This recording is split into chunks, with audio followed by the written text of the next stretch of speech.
You are not supposed to be confident. You are supposed to become someone who doesn't need it. Confidence is what you reach for when you don't yet trust yourself. Power is what you earn when you act without the audience, without the applause, without the feeling. Confidence is the costume. Power is the bone. We live in a theater that never lowers the curtain. Every gesture is a performance, every sentence a headline, every day an audition for approval. People pose like statues and call it strength. But a statue cannot lift anything. It only looks heavy. If you are tired of pretending, good. The pretending ends here, because what I'm going to give you is not a trick for feeling fearless. It's a path for becoming unshakable. First, understand this. Most people who say they want confidence actually want certainty. They want a guarantee that their risk won't embarrass them, that their leap won't hurt, that their love won't be rejected. So they wait for a mood called ready. But the world does not mail you readiness. Readiness is a receipt you get after the work, not a ticket you use before it.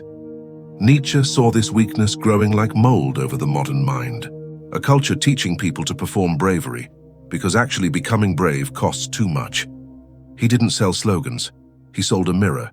He asked, "What in you must die so that you can live?" Begin there. Name the part of you that is addicted to appearance, the part that spends more energy announcing the goal than building it, the part that can speak for an hour about plans and go silent when it's time to execute. That part of you will not be argued with. It must be overruled. You do that with deeds. Confidence asks, "Do I look strong?"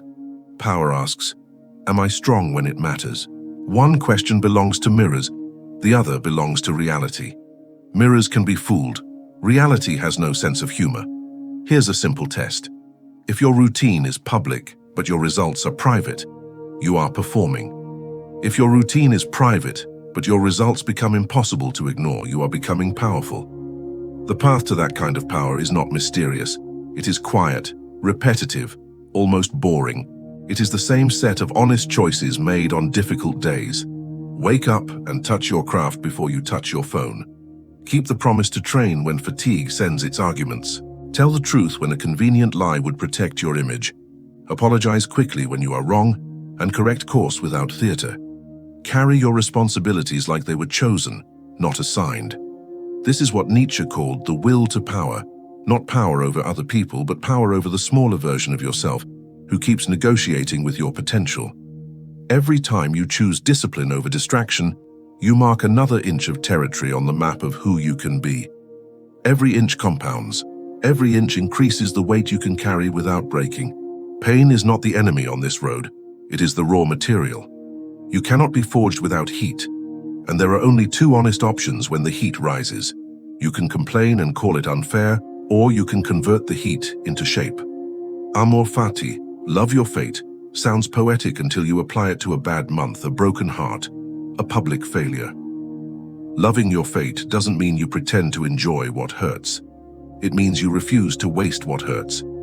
You place the failure on the table and carve it into instructions. Here is what I learned. Here is what I will do differently. Here is what I will never permit again. Do that and pain becomes a tutor that builds in wisdom, not pity. The modern world will try to interrupt that process. It will sell you 1,000 ways to feel strong without becoming strong. Courses that flatter you. Filters that flatter you. Communities that clap for you even when you haven't done the thing. Understand the economics. A person who needs to feel confident is profitable. A person who has become powerful is expensive to control. So guard your silence, guard your solitude. Guard the hours where you work without witnesses. Silence starves the addiction to applause. Solitude exposes the lies you tell yourself to stay comfortable. And the work, done consistently, done honestly, builds a center of gravity that does not sway when opinions do. Comparison will try to bait you away from the work. You will watch someone further along and think you are behind. But you cannot steal another person's becoming, and staring at their pace will not increase yours. Put down the ruler, pick up the hammer. Measure your day by the blows you land, not by the echoes someone else makes. You will also meet the temptation to soften, to stay agreeable where you must be specific, to be polite where you must be precise, To say yes because no might make someone uncomfortable. Harmlessness is not virtue. Nietzsche praised the person who has claws, but chooses when to use them. Become capable first, then choose your restraint.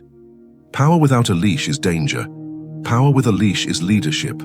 There is a moment in every honest life where you must fire the version of yourself that got you here.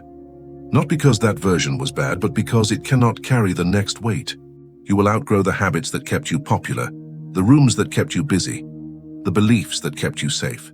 Do not mourn the costume when it stops fitting. Thank it and walk forward bare.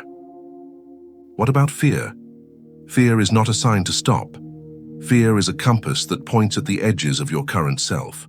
When it flares, ask, what skill would make this fear irrelevant? Then go acquire that skill. Repeat until fear becomes a message you understand, not a master you obey. What about failure? Failure is a receipt that you attempted something heavy enough to matter. Read it, file it. Try again with the new information. People who chase confidence fear the receipt. People who build power collect them. What about identity? Being yourself. People misuse Nietzsche's command, become who you are. They hear permission to stay comfortable. What he offered was an ultimatum. Dig until you find the core, then sculpt your life around it with ruthless honesty. If your schedule contradicts your soul, change your schedule. If your circle contradicts your standards, change your circle. If your habits contradict your hopes, change your habits before your hopes die of neglect. Here is a set of rules for the road, short, sharp, and unforgiving. Keep fewer promises, keep them all. Say less, do more, record everything. If it's not on the calendar, it is not real. Train the body daily. A weak body negotiates with a strong mind until both are weak. Study your craft longer than your peers scroll. Refuse the dopamine of constant novelty. Repetition is where mastery hides. When rage visits, feed it to practice, not to people. When envy visits, convert it into apprenticeship. Ask what you would need to learn to earn what they have. When fatigue visits, distinguish between tired and lazy. Rest the first, discipline the second. And when success visits, do not build a throne, build a longer table for the work. If you need a mantra, use this. I will not outsource my self-respect, not to likes, not to trends, not to the temporary weather of other people's opinions. Self-respect is built by the promises you keep while no one is applauding. Stack enough of those promises, and you will enter rooms without announcing yourself. Your presence will do the talking. Your results will handle the introductions. Expect loneliness on this path. When you stop performing, some audiences leave. When you start telling the truth, some invitations vanish. Let them. Rooms that require your dishonesty cannot host your destiny. Make peace with the smaller crowd. Power does not need a stadium, it needs a standard. And when doubt returns, and it will, go back to the basics. What is the next honest action? Not the perfect plan, not the dramatic gesture, not the public declaration. The next honest action. Send the email, lift the weight, write the page, make the call, schedule the session. The next honest action is always humble, always available, and always proof that you are more than your mood. You're not supposed to be confident. You are supposed to become someone who doesn't need it. Someone whose life is so aligned with truth that feelings become weather, not law. Someone whose word is heavy enough to bend outcomes. Someone who has buried the performer and promoted the builder. So choose your worthy burden and shoulder it. Choose the craft you will defend with your time. Choose the standards that will offend your laziness. Then live them until they fit like skin. When the next test arrives, and it will, do not wait for confidence to knock. Open the door with calloused hands and steady eyes. Walk in like a person who has already paid. Because if you have done the work in the dark, you have. You don't need confidence, you need power. And power is quiet, disciplined, inevitable. If this is the life you want, then stop rehearsing and start becoming. Close the app. Pick the one hard thing, do it now, then do it again tomorrow. That is how you outgrow the need for confidence. That is how you become the storm that does not ask the sky for permission.